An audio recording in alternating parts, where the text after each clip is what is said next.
Assalamualaikum warahmatullahi wabarakatuh.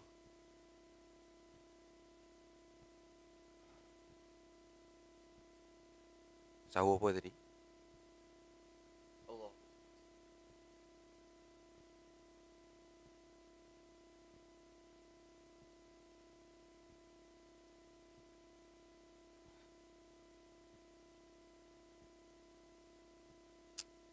Hello semua, selamat pagi.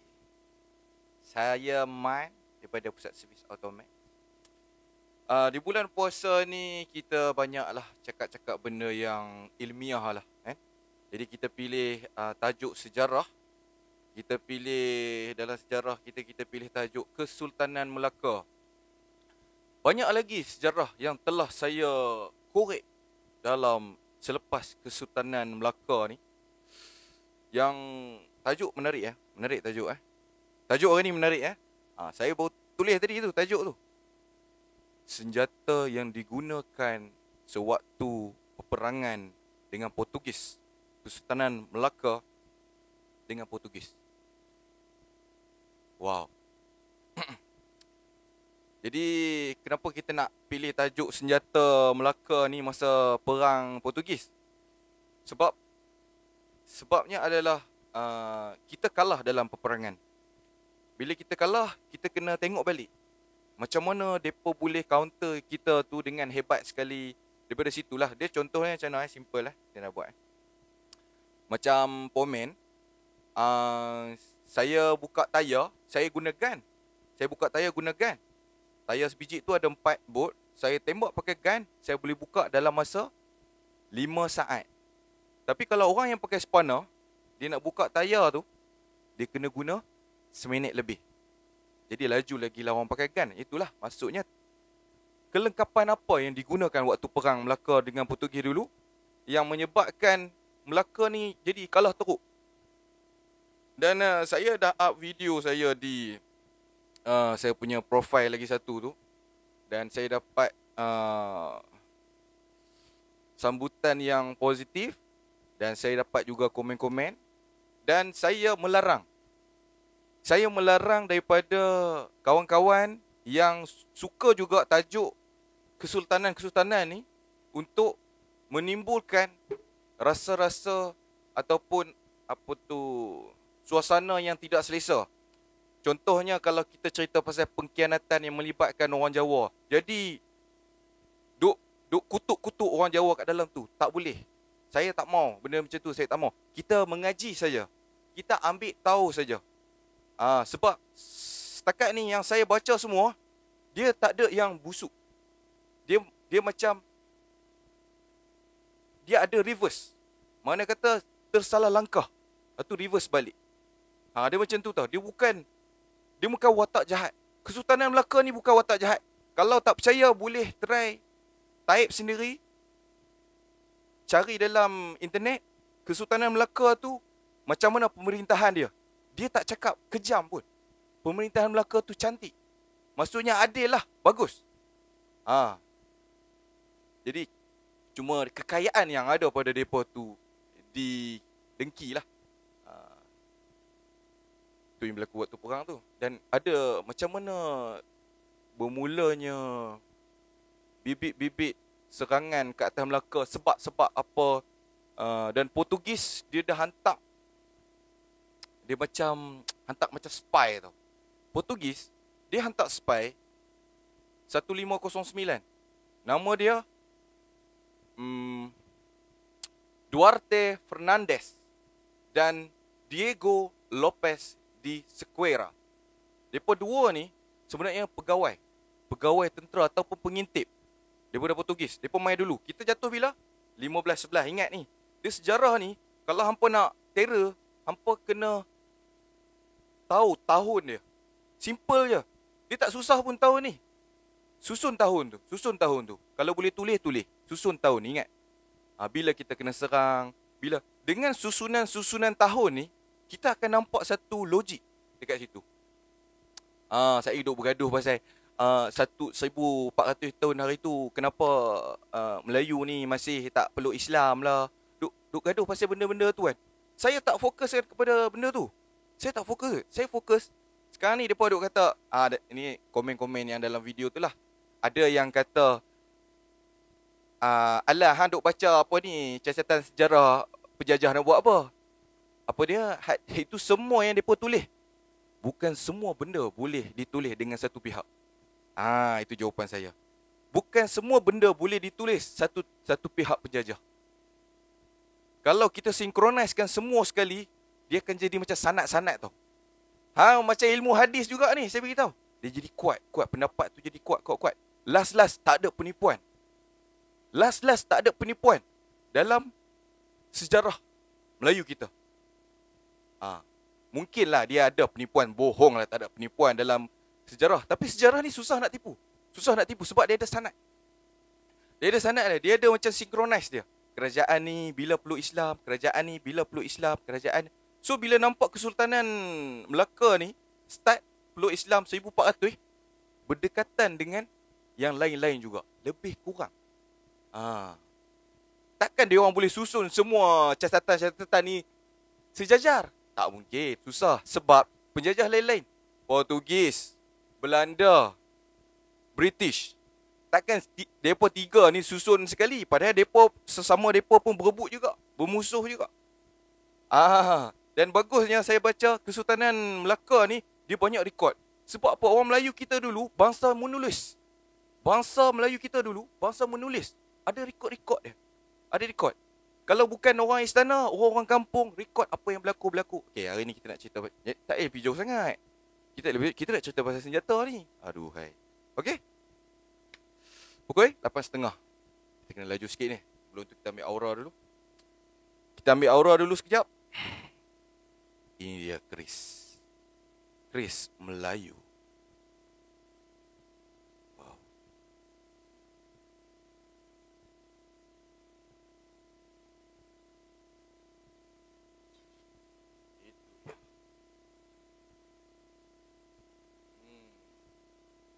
Ambil aura sikit. Tengok dulu. Apa yang ada di dalam sarung ni adalah keris yang tajam dan cantik. Okey? Jangan cium keris Jangan duk buat cempera sangat duk cium keris. Sebab dalam keris ni kadang-kadang dia ada kandungan-kandungan yang beracun. Depa warang lah apalah, kita tak tahulah kan, kita beli je. Jangan pergi basuh pula dengan sabun.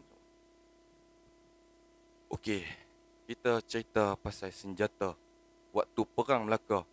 Waktu perang ni senjata-senjata mereka tidak digembar-gemburkan dengan baik daripada penceramah-penceramah sejarah. Mereka tak gembar-gemburkan kenapa kita kalah. Mereka cerita kita duk kena kenat. Orang sampai muntah dah dengar benda tu. Kita nak tahu dari segi peperangan, tactical, perang, macam mana boleh kalah teruk sangat. Ini saya dapat 2 dah rekod yang mengatakan kita dikalahkan dalam tempoh sebulan. Yang tu yang nanti ada orang komen tu. Ini baca catatan penjajah ni, rekod sebulan. Mana boleh kita kalah dalam tempoh sebulan. Ini semua pakai kena tipu lah kau. Dia cakap macam tu. Dia kaji tak? Dia cakap macam tu je lah. Kalau orang yang cakap itu, dia cakap. Dia jadi watak tu je lah. Dia jadi dungu ya sampai bila-bila. Dia tak reti kaji, dia tak reti tengok, synchronize semua. Daripada tarikh-tarikh, siapa-siapa. Hang Nadim. Dia masuk cerita. Hang Nadim disebut dalam live ni. Dia sebagai Laksmana bertanggungjawab suatu peperangan Portugis. Hang Nadim, Laksmana dia. Laksmana Hang Nadim ni, dialah pegang beban tanggungjawab waktu peperangan tu. Sebab peperangan bermula di laut. Jadi siapa yang tanggungjawab dulu? Hang Nadim. Hang Nadim. Okey, Hang Nadim, dia ada berapa tentera waktu tu? Dia ada tentera sekitar 20 hingga 40 ribu. Versus Portugis ada 1,200. Tengok jauh 1,200 fight 20 hingga 40 ribu. Jangan tengok angka. Jangan tengok angka tentera. Tengok angka tentera nampak macam bohong lah. Dia tengok peperangan laut dulu. Konsep dia mudah. Tentera ada 10,000. Bom ni boleh bunuh 5,000 jarak radius. Dia baling bom radius 5,000, mati tak 10,000 tadi tentera? Mati lah. Mati kan? Dengan satu bom. Tak pakai tentera pun. Pakai bom tembak daripada jauh lah. Dari situ, kekalahan. Okey. Macam mana taktikal perang waktu tu? Situasi dia apa yang sebenar? Okey. Didatangkan dengan 18 biji kapal Portugis. Kapal Portugis ni besar rupanya.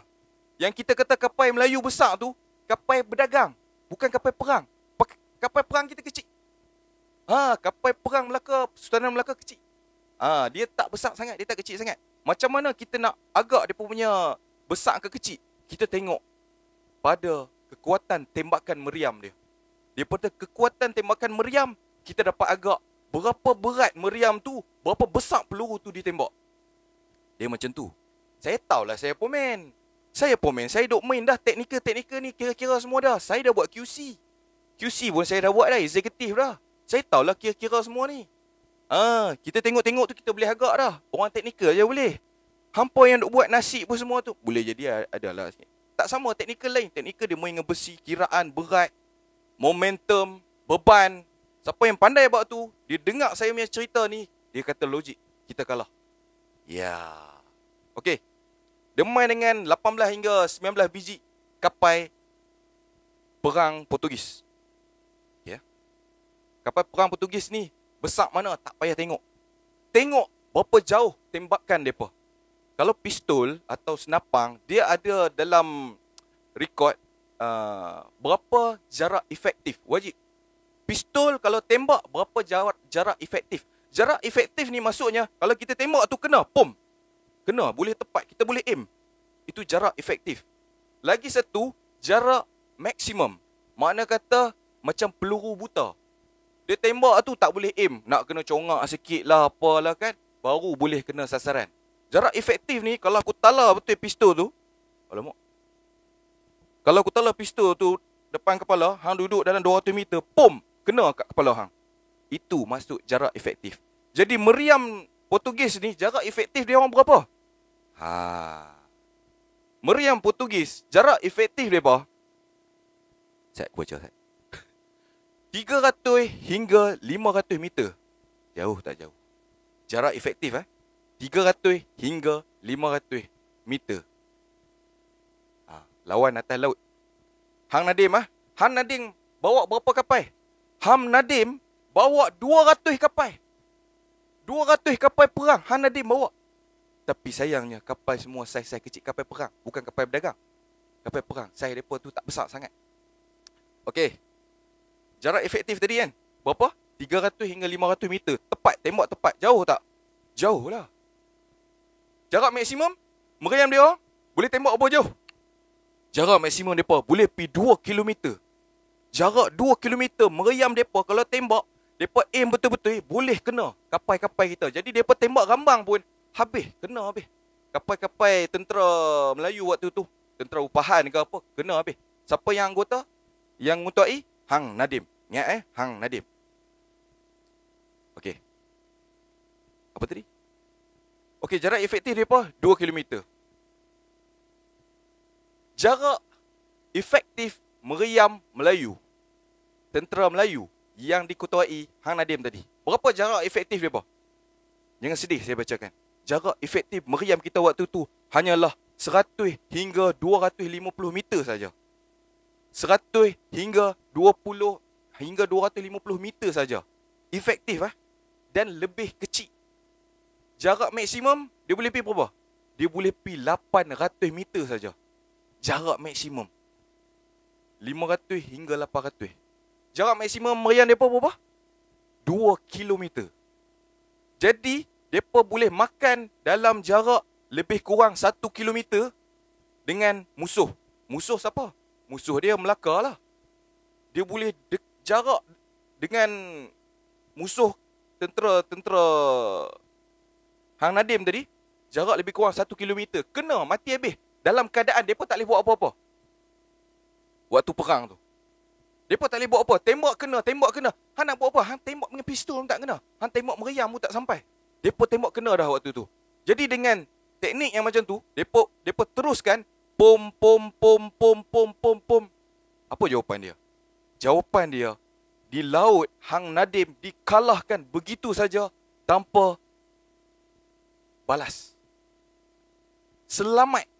Portugis datang sampai ke darat ini dengan selamat. Jadi Hang Nadim kalau nak pergi ke depan, mereka kena merusuh lah dengan kapal-kapal. Kena bergerak ke depan. Kena bergerak ke depan. Okey, cerita pasal kapal pula. Kapal perang, kita tak pakai enjin. Dulu kapal pakai layar. Kapal ni pakai layar, pakai angin. Nak kena bergerak ke depan, ke belakang, ke sengit, ke tepi ke, pakai angin. Layar tu nak kena ejah. Nak bergerak ke mana-ke-mana. Mereka pula, Portugis, saya rasa kapal layar lagi, tak ada kapal wap lagi. Belanda baru main dengan kapal wap. Lepas tu Belanda menang kuat tu. Belanda lebih kuat pada Portugis. Okey. Tak apa, kita anggap layar lah. Jadi mereka kena bergerak ke depan untuk dekatkan dengan Portugis ni untuk tembak mereka. Tapi menggerunkanlah kapal mereka lebih besar. Meriam mereka tembak lagi jauh. Dalam keadaan nak pergi ke depan, tentera laut ni, dalam keadaan pergi depan, dia kena tembak lah. Pum, pum, pum, pum, pum, pum, pum, pum, pum. Sebab mereka ada jarak efektif. Lagi dekat lagi kena. Cuma pandai main timing lah. Meriam tu nak pergi. Meriam ni peluru dia, peluru besi lah bos. Boleh meletup pun boleh. Dia bukan main besi saja kosong tu. Pum, sampai pum meletup, terbakar pun semua. Hampa kena bayangkan benda letup-letup tadi tu. Letup-letup terbakar. Lepas tu bunyi peluru tu keluar. Pum, pum, boom, pum, pum, pum, pum. Macam tu. Waktu tu. Okey. Jadi kalah. Dalam kat atas laut kita dah kalah dah. Okey, kalah. Portugis dah rapat. Dah rapat. Depa akhirnya kita kena berundur. Kita kena lawan dia orang atas darat. Jadi bila dah sampai darat, tentera baru turun. 1,200 tadi. Tentera yang tadi 200 hingga 400 ribu pergi mana dah? Banyak yang dah tewas lah. Banyak yang dah mati. Dan ada yang lari. Takut sebab tak nampak formula untuk kita makan mereka. Nampak tak? Bila tak ada formula untuk kita makan dia, kita akan mula rasa gerun. Alamak, tak boleh nak buat apa. Dia jadi macam tu.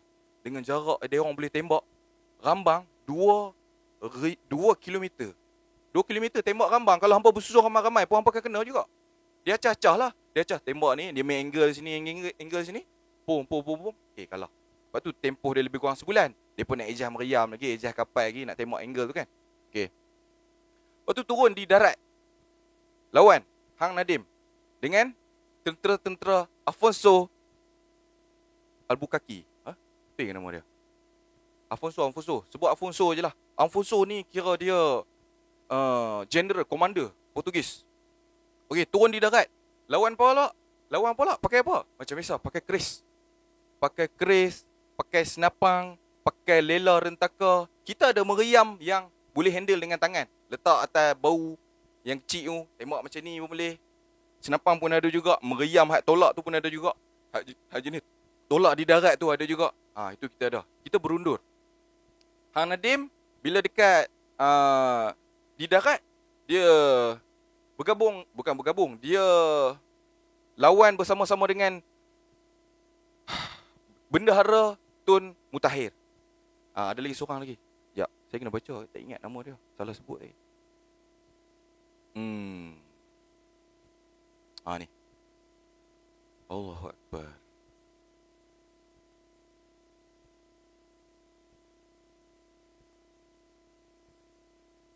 Mana hak tadi tau? Sat. Bukan orang Melayu saja perang waktu tu. Waktu tu di Melaka memang dah ramai dah pedagang-pedagang ni. Arab pun ikut berperang. Gujarat pun ikut berperang. Nak pertahan time tu. Tahan di darat ni. Bukan di kapal, di darat. Di darat. Menggunakan keris, tombak, panah, senapang jenis lama yang peroleh daripada Arab dan Cina. Kurang perisai. Dan dia orang ni ada perisai. Dia orang turun di darat. Portugis turun di darat pula pakai perisai. Dia pun bukan turun kosong pakai baju biasa, baju tentera tu tak. Dia pun ada ni ammo. Dia pakai ammo. Jadi serang dia pun pakai pedang. Portugis ni nak pakai pedang. Pedang, senapang. Nak makan dia pun tu susah lah juga. Penuh ni dengan besi-besi di baju. Lawan darat pun terpaksa berundur. Lawan je lah setakat mana boleh kan. Berundur, lawan. Dengan tentera mereka cuma ada 1,200. Depa dah makan kita kat atas laut tadi dah puluh-puluh ribu dah. Puluh ribu, belah-belah ribu dah makan tentera atas kapal tadi. Takkan tentera standby di darat tunggu depa sampai. Ada strategi-strategi depa kan. Jadi berapa berbaki kita tak tahulah kat atas darat tu. Tapi depa main dengan macam itulah, dengan senapang atas jalan. Atas darat pun depa boleh main jarak jauh lagi. Depa ada senapang Portugis lebih berteknologi daripada Kesultanan Melaka waktu tu. Okey ya, aku tembak apa tadi? Start. Tactic discussing battleship strategies. Wow. Kapal perang bertiga agak besar. Meriam, kuat. Dia kapal dia ada nama tu. Kemudian berundur dengan Sultan sekali lah. Sultan Mahmud Shah dengan Han Nadim berundur ke Bentan. Menggunakan apa ni? Diorang perang tu pakai, diorang ada senapang, matchlock musket ada. Portugis pun pakai matchlock musket juga. Ada juga mereka. Meriam Portugis. Cannon of the Carrack ship and fortress artillery. Wow. Okey. Itulah punca-punca terberat, terbesar sekali macam mana pertahanan Melaka tu boleh tumbang. Boleh tumbang. Dari segi apa? Kita nak bincang ni. Dari segi kelengkapan, persenjataan. Kita tak pernah perang saiz besar. Portugis pernah. Hampa faham lah, orang yang dah ada pengalaman perang besar. Bila dia dah biasa berperang, dia nak perang dengan Kesultanan Melaka ni. Kesultanan Melaka, rekod perang dia orang yang besar. Apa dia je? Paling-paling lawan dengan Majapahit, lawan atas darat. Yang berdekatan-berdekatan situ kan. Yang orang kata apa? Tak mencabar. Tapi bila lawan dengan orang Eropah punya style, mencabar. Sebab mereka ni memang kaki menjajah. Mereka memang darah daging mereka tu menjajah. Pi lah, serang mana-mana. Serang. Yang mula-mula dia sampai situ, dia akan serang di Hormuz dulu. Hormuz, sebelum-sebelum tu, itu yang pedagang Arab dengan Gujarat tu bagi tahu dekat Sultanan Melaka. Itu pasal Sultan Mahmud tangkap budak ni. Sebab mereka main sebenarnya mereka nak bincang. Yang dua spy saya kata tadi tu, Duarte Fernandez dengan Diego Lopez tadi tu, mereka nak bincang bab perdagangan. Lepas tu Sultan dapati mereka ni macam ada niat buruk. Niat buruk. Lepas kita dapat Roger dengan pedagang Arab dengan Gujarat tu, cakap hati-hati, mereka ni jahat. Mereka dah conquer dah di sana. Kan? 1507 mereka dah conquer di Goa. Kan? Di Hormuz. Jadi dia ada rekod buruk lah. Kan? Jadi tangkap. Kita tangkap mereka ni. Malangnya, waktu tu Diego Lopez terlepas. Dia lari dengan kapal dia. Yang dapat tangkap ni je Duarte Fernandez je. Diego Lopez de Esquerra. Dia ni lah yang sebagai informer. Dia pergi report dengan dia punya komander Afonso tadi. Lepas tu Afonso gunakan alasan ni lah. Sebab mereka tangkap mungkin beberapa orang kan. Tapi state dekat dalam catatan cuma 2 orang saja. Mungkin dia tangkap beberapa orang. Afonso jadikan alasan tu untuk serang Kota Melaka. Tak tahu apa yang dia orang minta kan. Dia orang minta cukai ke apa. Biasalah orang tamak kan. Orang tengok kat sini ada perdagangan apa semua. Kira nak jadi ni lah. Jadi pailang lah di kawasan Nusantara ni. Kan. Tapi tengok depa punya permintaan tu mungkin melampau ke apa kan. Sebab tu ditolak. Ditolak, mana kata ditolak. Perjanjian deal tu ditolak, tak jadi. Dah lah ditolak. Lepas tu dapat informer pula. Itu nak beritahu nampak tak orang Melayu? Orang Melayu dia dapat bau-bau benda busuk. Itu yang kena ada dekat kita semua ni. Orang Melayu ni kelebihan dia, bila dia nampak satu pergerakan macam ada benda busuk ni, ada benda tak cantik ni, dia dapat detect. Siapa yang jaga kita? Siapa yang bagi meyakinkan kita kata benda tu depa ni main dengan niat buruk? Orang Arab tadi, orang Gujarat tadi. Sebab depa dah kena di sana. Jadi kita ni kena berhati-hati lah. Makna kata 1509 dah dapat amaran dan kita tak expect apa yang depa akan main macam mana kan. Akhirnya dia orang sampai. Makna kata kita diserang dalam keadaan kita telah diberi amaran. Kita telah diberi amaran. Kemudian kita kalah. Kadang orang duk berkisah pasal kita kuat lah. Macam mana kita boleh kalah? La ilaha illallah, dah kalah dah pun. Kesultanan Melaka dah habis dah pun kat Melaka tu. Dah runtuh dah istana. Apa yang mereka duk cakap-cakap lagi benda macam tu kan? Kita tengok bukti yang ada sekarang. Tak ada dah kota Melaka kat Melaka tu dah tak ada. Makna kata betul dihancurkan. Siapa yang mulakan penghancuran tu? Portugis lah. Apa yang susah sangat nak terima benda tu? Kan? Susah sangat nak terima je. Tak duk berasa kuat. Kita lemah di segi taktikal perang. Kita tak biasa. Kita tak ada pengalaman dalam perang besar. Itu je alasannya. Perang besar yang pakai. Lepas tu kita lemah dalam teknologi meriam. Kita pandai buat meriam. Kita pandai buat senapan. Kita ada senjata besi apa semua. Kita tak banyak. Maksudnya tak aktif sangat benda tu. Sebab kita bukan jenis peperang. Kita orang Melayu ni baik-baik. Kita tak ada pergi nak tanah Arab tu. Pisang bagi aku ni unta 30 ekor. Pergi kat tanah Cina hampir bagi ni. Kita bukan macam tu. Orang Melayu ni orang baik-baik. Orang baik-baik. Hati nurani je. Daripada nama asal dia. Di Sriwijaya tadi lah. Jangan baca fakta saja. Jangan baca apa yang apa yang terjadi. Duk tenggelam. Duk menyelam di bahagian pengkhianatan. Duk tenggelam kat situ. Baca sekali rekod-rekod dia orang ni. Apa kebolehan mereka sebelum ni. Mereka ni ada jiwa hati nurani. Baik. Terima Islam dengan baik. Tak berperang. Kan? Jadi makna kata leluhur Melayu tu dah memang bagus dah. Dia pun punya watak. Saya pergi cari tadi. Saya type. Adakah Kesultanan Melaka ni mentadbir dengan kejam? Tidak. Hampa boleh cari sendiri. Tidak. Dia akan jawab tidak. Makna kata bagus. Kesultanan Melaka tu bagus. Tu saya cakap. Bila bagus sangat, ada orang akan pijak kepala. Bila baik sangat, orang akan mula pijak kepala. Bila orang nak pijak kepala, kita tak dapat nak pertahan. Bermulalah dari segi kekalahan, kekuatan dalam main fizikal. Contoh kita cakap ni, walaupun hang betul, aku salah, tapi kalau aku kuat, hang kena pijak. Faham tak? Sebab itulah Nabi menggalakkan kita ni orang Islam jadi kuat. Bukan kuat sekadar kekuatan fizikal sahaja, kekuatan pemikiran, kekuatan agama, kekuatan persediaan, semua kena sejajar. Semua kena kuat-kuat. Bukan kuat dalam satu, kuat berniaga je. Orang Kesultanan Melaka tu kuat berniaga. Berdagang, yang ambil cukai. Berniaga nak kaya, nak senang, duduk. Ambil buang go. Tak boleh, kena hebat semua. Upgrade semua. Itu baru betul. Ada lagi tu orang nak komen macam tu. Saya tak ada masalah mereka nak komen kan. Baru saya faham. Bila orang komen ni tentang sejarah yang dia punya info dia tu tak match. So dia tu dah jadi hadis palsu. Kalau orang komen-komen, orang kata bab sejarah kan. Ya orang yang belajar sejarah, dia baca, dia kata dia ni macam bagi hadis palsu.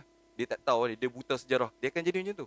Sebab sanad-sanad orang sejarah ni kuat. Dia ada link dia. Dengan ni, link dengan Minangkabau, link dengan Palembang, link dengan Aceh, Kesultanan Perlak, Kesultanan Samudera Pasai. Ini semua ada tarikh-tarikh dia. Bukan tarikh lah, ada tahun dia. Daripada tahun-tahun tu, benda tu berlaku di satu peristiwa tu jadi tak logik. Yang logik lah. Dari situ. Berapa dah? Nak pukul 9 dah. Okey. Apa lagi? Perang, Hang Nadim. Berunduk lah weh. Kalau orang dah nak bunuh ni, kita kena berunduk lah selamat. Takkan kita nak tunjuk terror juga, pergi lawan juga. Mereka main dengan senapang ni. Kita kena bijak lah. Bunuh. Kita set up strategi sikit. Kita pergi balik tengok macam mana. Jangan nak cerita ilmu kebal lah time ni.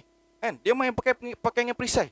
Benda real, benda realistik, perisai baju besi, main lawan. Hang takut dengan kerih ke? Hang tombak ke? Tak kena lah. Slide lah benda tu. Kan?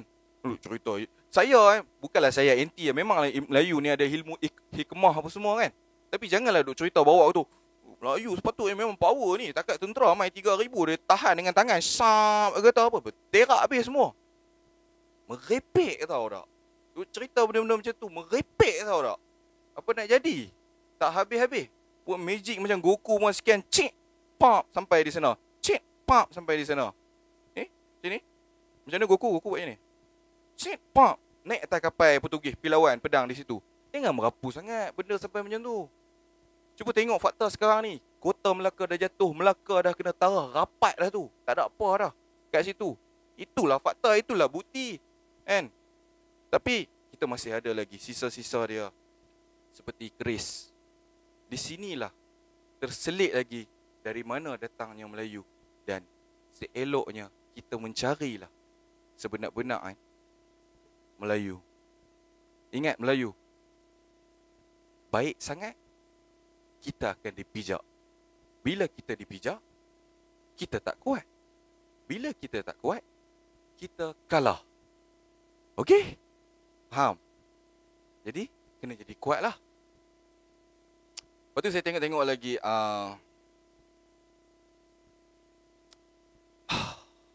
tentera-tentera daripada Sumatera. Kita banyak tentera-tentera upahan kita daripada daripada Aceh, Sumatera, Samudra Pasai. Banyak tentera daripada situ. Dia orang ni memang jiwa pendekar. Pendekar maksud saya jiwa tentera. Dia orang lawan. Dia orang sap. Dia orang berlawan. Kebanyakan sampai sekarang kan. Kalau kita tengok latihan-latihan silat semua kan, lebih pada demonstrasi kan, silat-silat semua. Kalau kita tengok latihan orang Minang, saya ambil contoh, orang Minang, sampai hari ni, mereka punya latihan, dia orang berdepan. Tapi dia orang main pelan je lah. Terajang sepak, duduk sepak, cucuk dengan pisau, kena elak dengan pisau kan. Silat lain pun ada juga kan. Itu dari segi pertahanan lah. Jadi kuatkanlah ilmu-ilmu pertahanan di Malaysia ni. Kuatkanlah ilmu pertahanan di Malaysia ni. Kita sendiri kan. Tapi kalau cerita pasal teknologi, saya menyampah dengar orang cakap macam ni tau. Buat apa nak belajar silat lagi? Orang sekarang dah pakai meriam dah. Dah pakai pistol dah, tembak jauh dah. Kau macam ni tembak pum mati. Nampak? Cakap yang tu. Dalam kajian saya, tu dia, ini yang menarik ni. Dalam kajian saya, bersilat bukan untuk kuat. Rupa-rupanya, lagi banyak orang tu menjalani persilatan, otak dia semakin aktif. Semakin aktif, semakin tajam, semakin sharp. Macam orang kira orang kita background dia daripada ilmu-ilmu persilatan lah. Bukan pergi belajar tari saja, bukan. Yang memang duduk dekat medan perang. Yang memang boleh kalau kata ajak bertempur, jom. Macam tu. Bukan buat tari saja. Ini buat tari, itu buat tari. Tak cukup.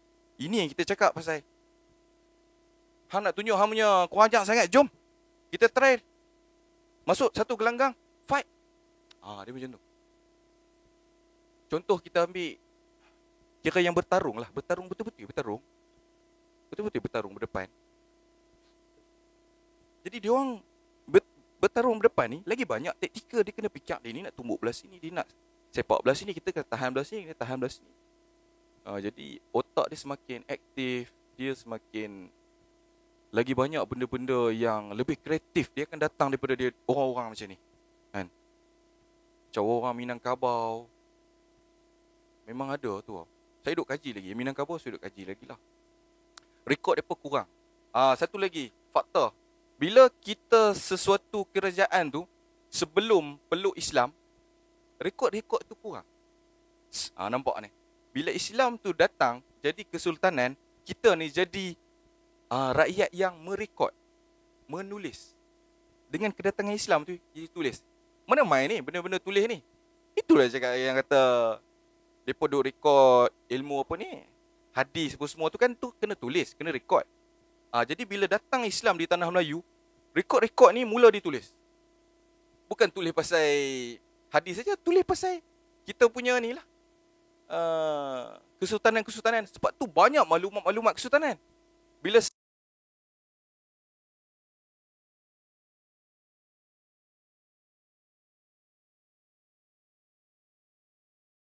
rekod benda ni, jadi banyak maklumat tersimpan. Maklumat tersimpan. Datang Islam tu, bagus ya datang Islam, bagus ya.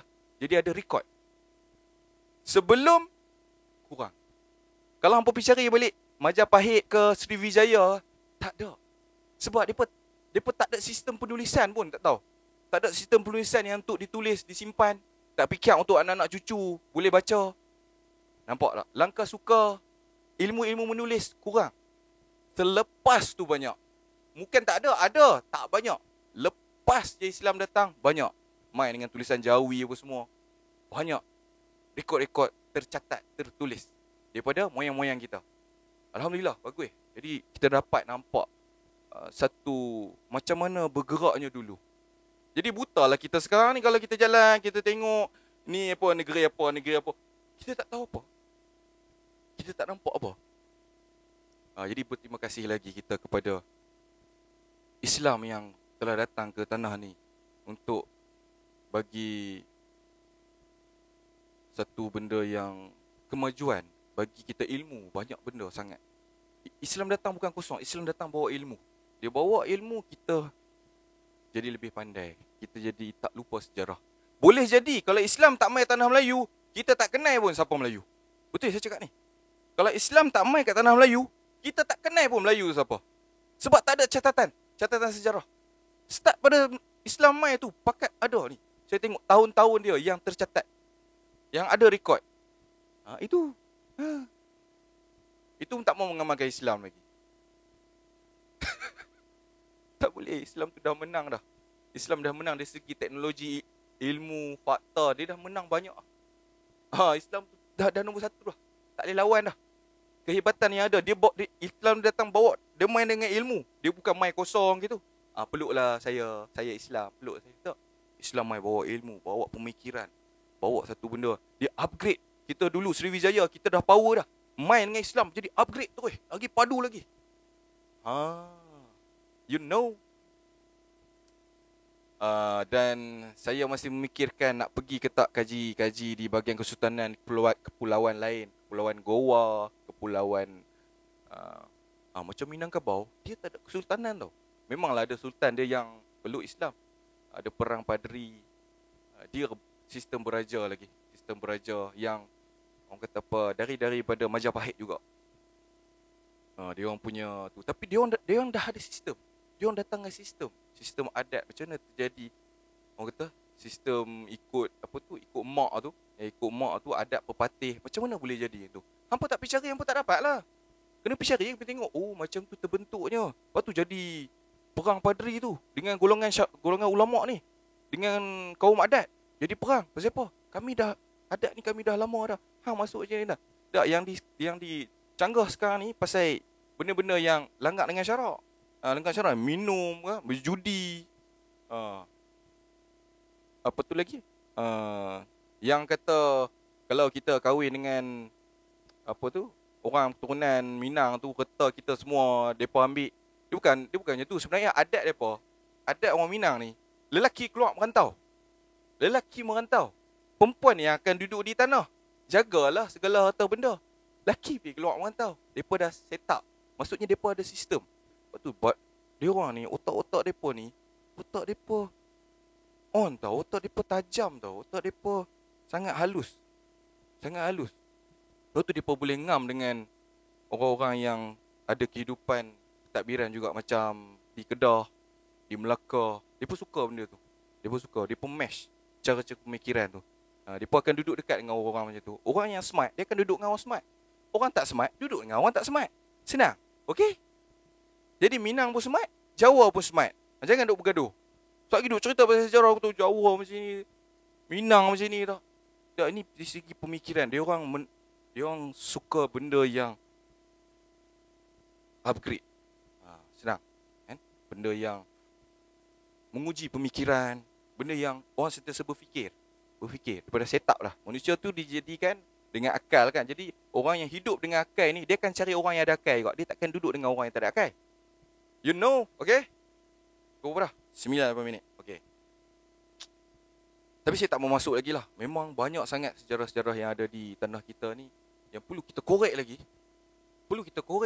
Untuk kita tengok supaya kita dapat belajar kat mana silapnya, apa kurangnya. Itulah dari segi pertahanan kita.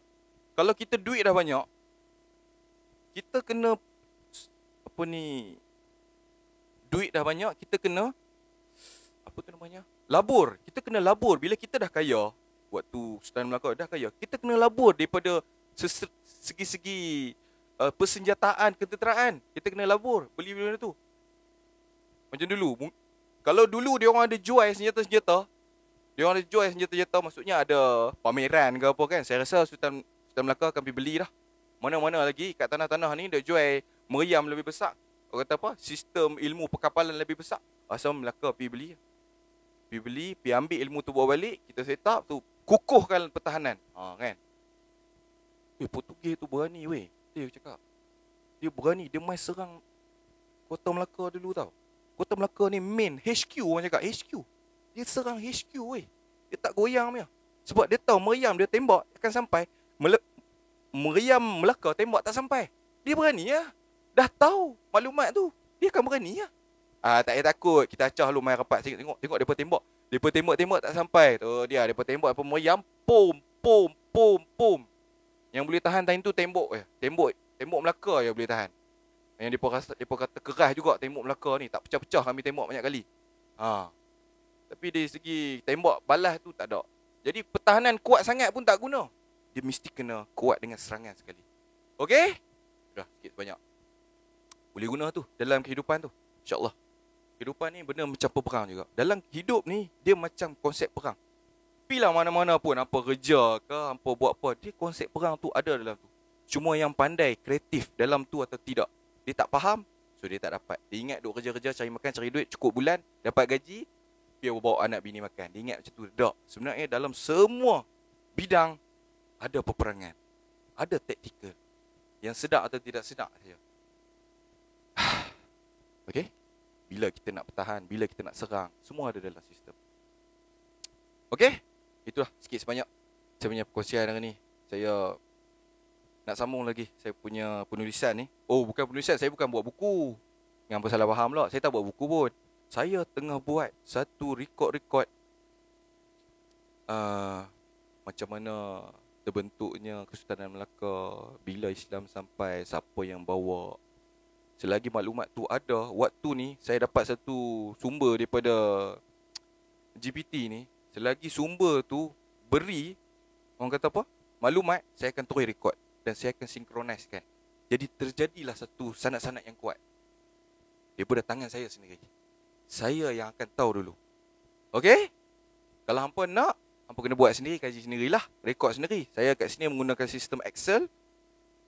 Saya gunakan ChatGPT dan saya collect. Barang bukti pun saya dah ada. Saya ada keris, penciptaan keris, mana mai. Tak ada persoalan, tak ada pencarian. Okey? Tak ada persoalan, tak ada pencarian. So, tak pandai-pandai. Okey? Tapi itulah tu. Saya ada badik tau. Nak tengok badik tak? Okey, saya tutup live ni dengan pertunjukan badik. Badik ni selalu digunakan di daerah Minang atau pendekar-pendekar yang keturunan Minang. Nak tengok ah? Sat. Lepas tu kita end .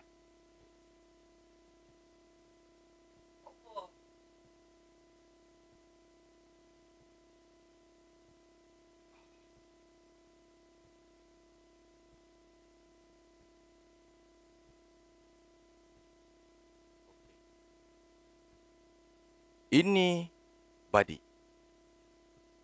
Saya ada dua badik. Ini badik panjang, ada satu lagi badik pendek. Adalah saiz saya. Nak tengok ke? Bismillah. Badik ni macam design golok ni, dia pakai macam golok. Badik ni memang guna untuk perang lah. Selik lah.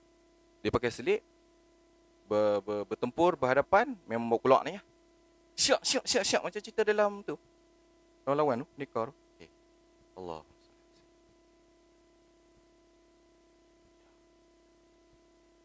Ini badik Nak tengok ke dekat?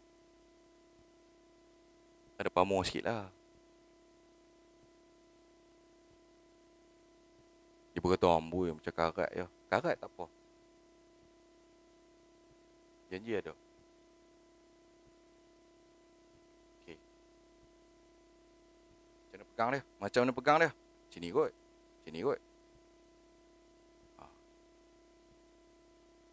Shoot.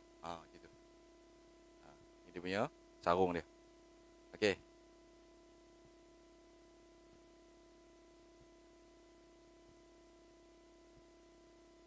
Okay. Jangan duk ingat persilatan ni untuk tunjuk kuat.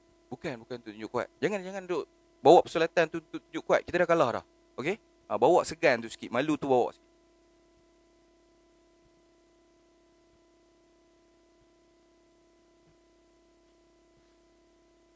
Barulah orang kata kenal diri. Sedar diri. Okay? Jangan tinggi diri. Tapi itulah kalau kita rendah diri sangat, orang pijak kepala. Hati-hati. Okay? Ni badik saiz kecil. Bukan untuk dijual. Ni saya punya. Sampai bila-bila pun saya takkan jual. Dia ada tali. Mana dapat ni? Belilah. Apa tengok sendiri, belilah. Allah. Wow. Ini badik saiz kecil. Mungkin cara main dia macam kerambit juga. Cuma dia tidak berlubang. Nak tengok?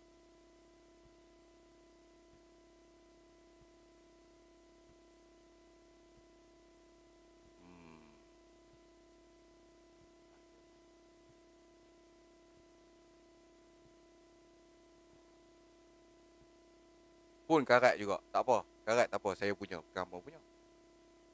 Okay. Shoot. Saiz dia. Badik nama dia. Badik kecil. Anak dia. Tadi, mak dia ke bapak dia? Bapak dia kot. Okay. Macam pistol pun dia. Macam pistol lah.